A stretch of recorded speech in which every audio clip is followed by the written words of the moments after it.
Ayo ya coba Mbak Deni. Aja ninggal aku trimo bunse. Nek budal sing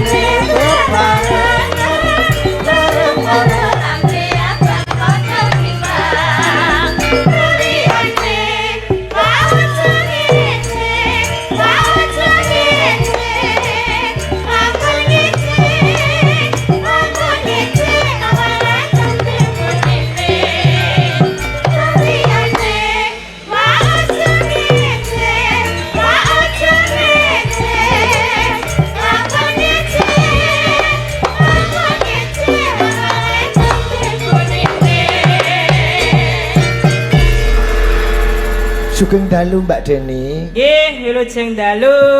Iki swara sinden apa swara dol pring to, Mas? Gali menika, Pak. Gali. Gali pundi? Gali lobang. Wah, Lubange sinten? Lobang teng dalan niku lho, Pak. nggih. Luar biasa. Menika wonten halaman RRI Semarang Mbak Deni menika dalam rangka merealisasikan misi LPP RRI yaitu menyelenggarakan siaran yang bertujuan menggali, melestarikan dan mengembangkan budaya bangsa. Go memberi hiburan karo masyarakat dan sekaligus memperingati Hari Pahlawan. Sekaligus Milad Muhammadiyah ke-113.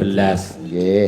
Para pahlawan sing gugur memperebutkan kemerdekaan biyen diperingati iki mergo supaya anak putune iki awake dhewe kudu ngerti sejarah ngopo kok iso merdeka mergo ngene berjuang dilambari rasa persatuan.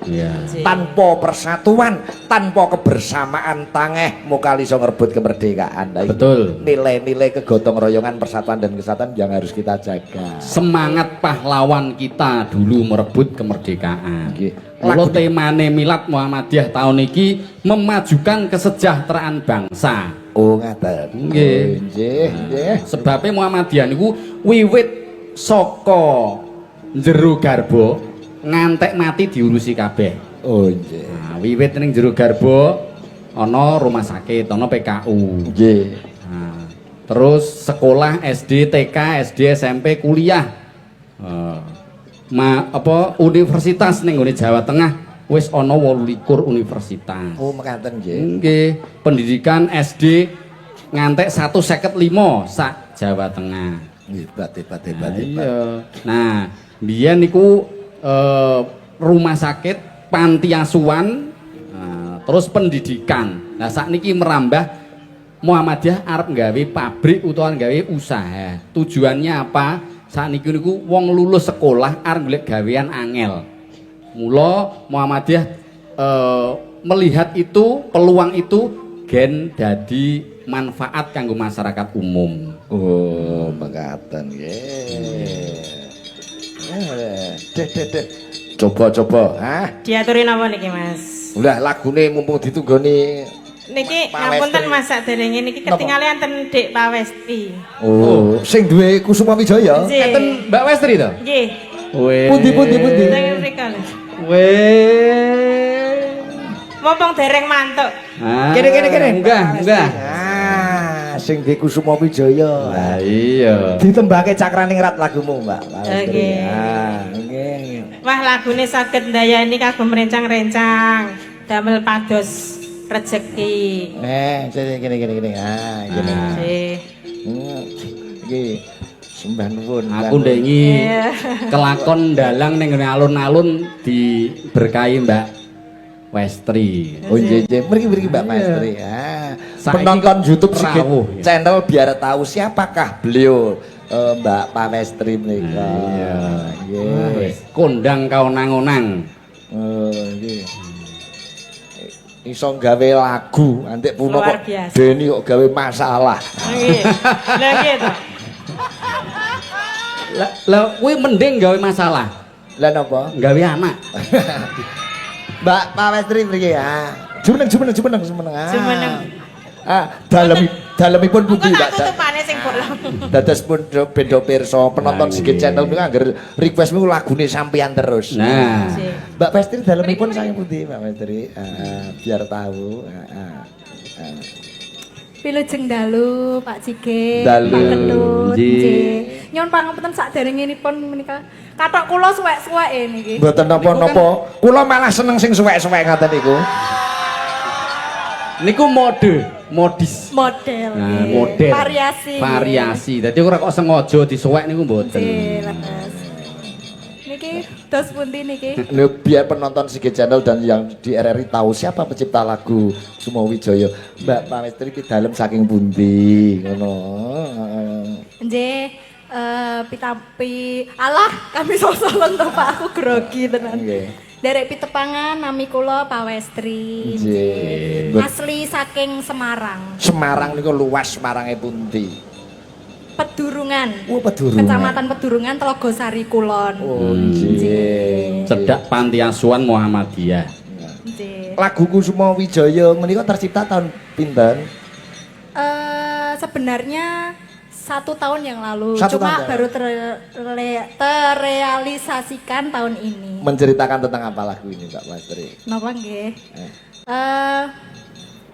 Bisa di multi tafsir. Oh iya. Jadi buat lagu kasmaran bisa, Bisa. buat apa ya? Umum juga bisa ngaten Oh, niku. Nggih, nggih. menggambarkan apa nggih? Bunga Wijaya Kusuma niku lho, Pak. Oh, nggih. Yang mekarnya tidak Tidak selalu setiap hari. Jadi Nggih. diibaratkan manusia itu pasti setiap proses itu pasti ada hasilnya tapi tidak instan. Oh, Ngaten gitu. niku. Mesti ana prosese. Kaya Bratasena mau. Nggih, terus Dadi ana rekasane sik arah patine karo Kurawa. Nah, Ini nyun ngapunten yen kanca-kanca Cakraningrat nembaki lagune sampean bayar mboten iki? Oh, jelas nggih. Buatan Bapak. Monggo teman-teman yang mau mengcover membawakan lagu Kusuma Wijaya diperbolehkan sangat dengan senang hati, Pak. Oke. Kula niku lagu kula napa dinyanyikan ngoten pun remen sanget. Nggih. Ngoten, nggih. Hebat. Top menika. Wah, nyanyi berdua kali Mbak Deni nggih? Boleh? Boleh. Kusuma Wijaya kan? Iya betul, Kusma. Ini di aransemen kanca-kanca Cakraningrat. Mbok menawa iki rada beda karo asline mboten napa-napa nggih. Oke, kula mangke nek sing adaptasi mawon nggih. Nggih, leres. Yang Mbak Deni ya, Masya Allah Mbak Yuku. Nyun pangapunten mbok menawa rada beda karo asline mergo niki. Mboten napa-napa. Yoko nutuke sok sak mute Sasae dhewe. nggih, terutama Jamal niku lho, Pak. Jamal. Nggih Jamal. Sing ngameru Jamal karo Husen ya Sen. Bareng Deni ngadeg kok udutmu kemeluk terus.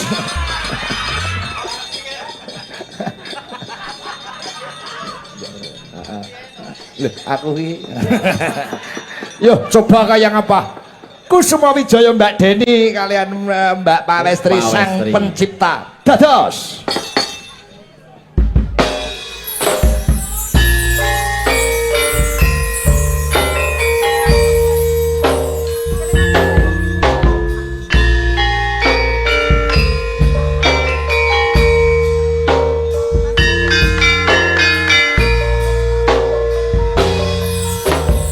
Lunging mekar lan sami Puspita ing taman sari Manglong manungsong wengi kalawan wulane dadari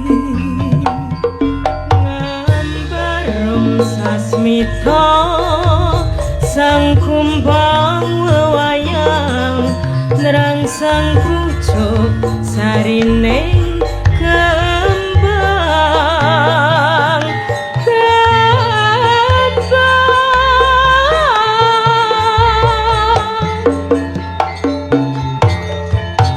Kusumaning ratri mung sawiji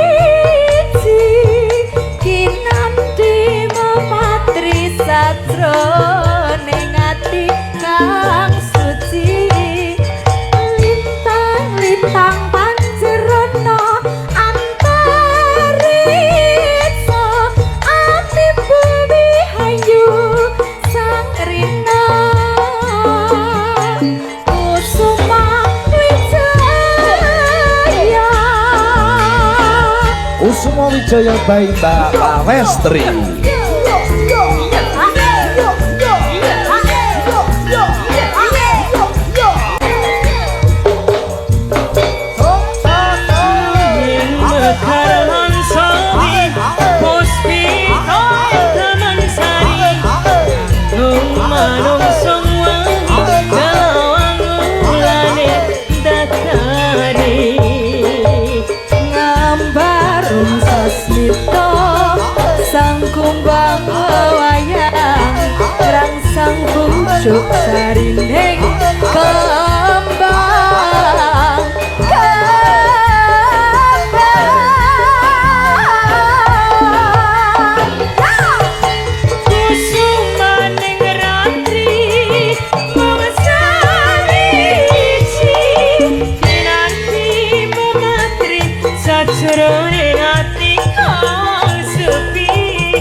wong wengi kalawan wulan dadari Ngambarem sasmita sang kumbang wayang dan sang pucuk sarine kembang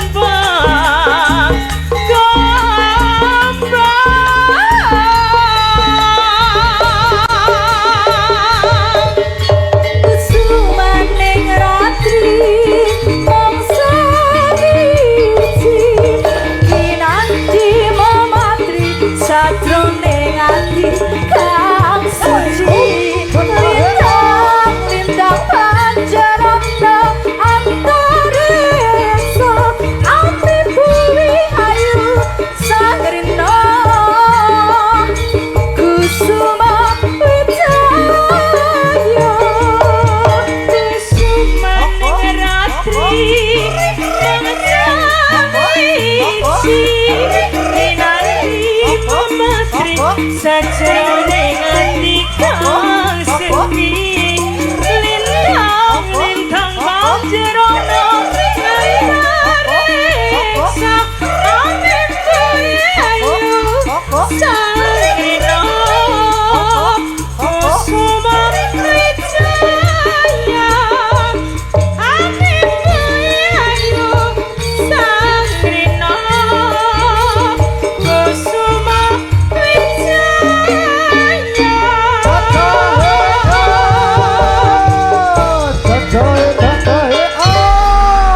Tepuk tangan untuk Mbak Tamestri. sembah nuwun. Nyun ngapunten digarap kanca-kanca cakrir kaya ngoten dicampur-campur. Nggih, nggih. Terima kasih Mas Nggih. Raga. Nadyanto tanpa keyboard ning ya nganggo gamelan penak niki. Penak.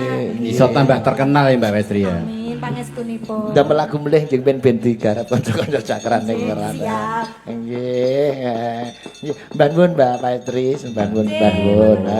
Mas Mak Sigit. Cangik perkara lakon sambungan gara-gara nggih. Oh, sambungan Nggih, gara-gara. nggih, mbah nuwun. Nggih, iki. Cawe sesaji mundak nampa duka, ya nak. Nggih, kan iki wis meh mugi-mugi ya nggih. Tenanan kok ora mugi-mugi kae. Wah, lagi meh mugi-mugi kok ya. Gegong-gegong. Mbak Yosi, Mbak Deni. Oke. Mas Arif saya. Lagune napa, Pak? Niki request niku katresnan sejati. Nggih niki berarti kalih makruf nggih. Iya, oke, karo makruf bertiga, bertiga. Ayo, Ayo, Rup. ya. Ah. Kok lek nangis lho, Pak. Ora. Mas Makruf daleme pundi Mas Makruf? Lek ra dituruti nangis engko. Tembalang Pak, kula Pak. Tembalang Bapak. Oh, mesti Tembalangnya nyusul ngendi? kok. Kula kelurahan Sumurboto. Sumur Boto. Sumurboto, Kecamatan Banyumanik. Tanggane dalange no. Tanggoku to kula ya. Oh, nggih, Bulusan. Oh, nggih. Nggih, ini potensi niki nggih. Wah, top. Apik. Hebat ya. Niki katresnan sejati nih ora nggo keyboard lho Mas. Ketut niki. Ya. Apik. Lagune urung kok apik-apik ya nek kelingan abuke ya. Penggemar saking Semarang nggih. Coba bertiga katresnan sejati Mbak Yosi, Makruf dan Deni. Yo.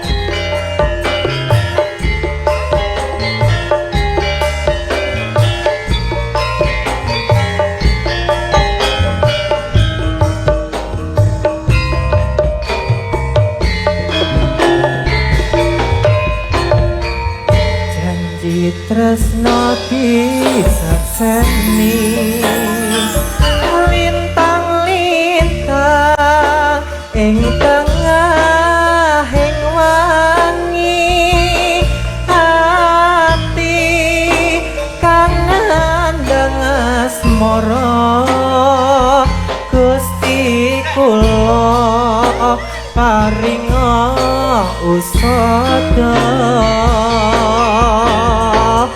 rembulan ing wayah wengi nalika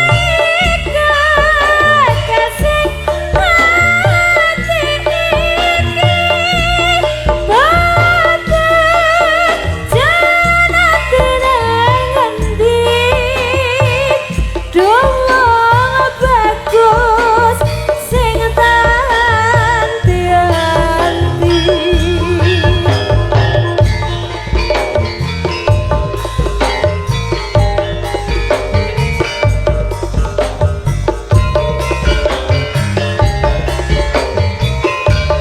Oke Mas Atur.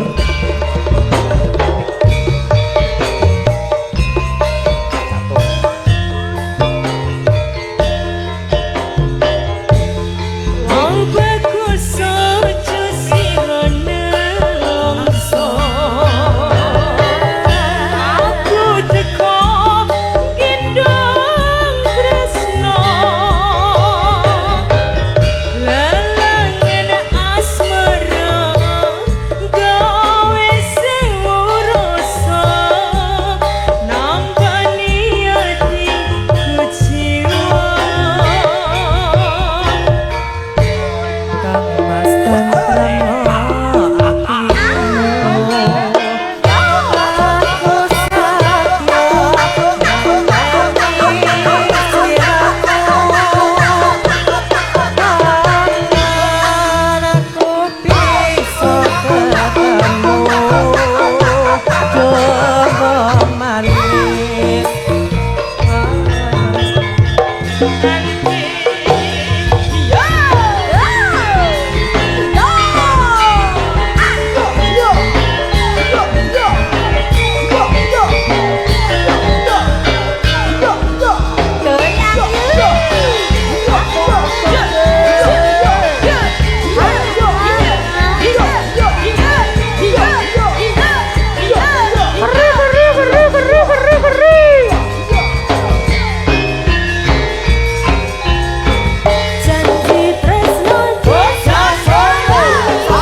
Matur nuwun. Matur paringin, Pak Ketua. Sami-sami. Nggih. Sami-sami Mas Makaryan.